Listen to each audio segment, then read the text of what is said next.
தம்பிக்கு அம்மா போட்டுச்சு தெரியுமா அவங்களுக்கு? சினிமாவில் இருக்க நம்ம அவரை கைவிடக்கூடாது. 15 நாள் உச்சு வச்ச வெயில், அம்மா போட்டுருச்சு, உடம்பு சரியில்லை, காலையில் ஷூட்டிங்கிறாரு.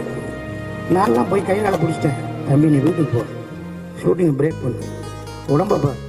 இல்லைண்ணே உங்கள் டேட்லாம் கிடைக்காதுண்ணே, காம்பினேஷனுக்குயா நீ கூப்பிடா, நான் வரேன். யாரையா வரமாட்டான்னு சொல்லு, நான் ஃபோன் பண்ணுறேன். இந்த படத்தை கூட வேறு படம், இந்த படத்தில் போய் நம்ம கிளிக்க போகிறோம். நான் சொல்லிட்டேன், தம்பி உடம்பப்பா, நீ இருந்தால் தானே எல்லாமே நடக்கும், நீ தானே கேட்டேன். சரின்னு சொன்னேன். அதுக்கப்புறம் மறுநாள் சரி கிளம்பி போட்டு ஊர்லேருந்து வந்தார். அதுக்கப்புறம் டைரக்டரை நான் பார்க்கும்போது டைரக்டருக்கே நான் தான் சொன்னேன், தம்பிக்கு உடம்பு சரியில்லை சார்.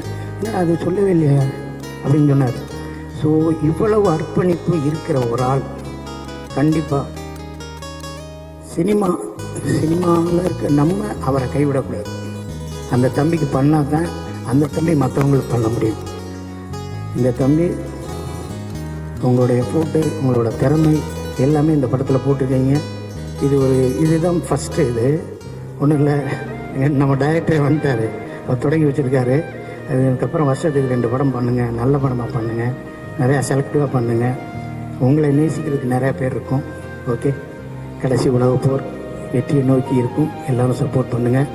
ஊடக நண்பர்கள் அனைவரும் ஒரு இளையவருக்கு செய்கிற சப்போர்ட்டு தான் நம்ம சினிமாவுக்கு, தமிழ் சினிமாவுக்கு செய்ய போகிற மிகப்பெரிய சப்போர்ட்.